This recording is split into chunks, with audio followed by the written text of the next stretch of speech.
Hey, what's up guys? If you use AirTags, this video right here is a great reason why, but I'm gonna show you how to change that battery in your AirTag real quick. But look at this video right here.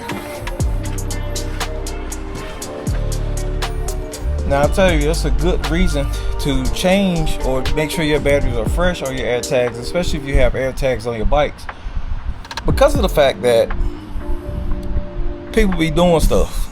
People be doing stuff that's detrimental to you or your stuff. So, real quick,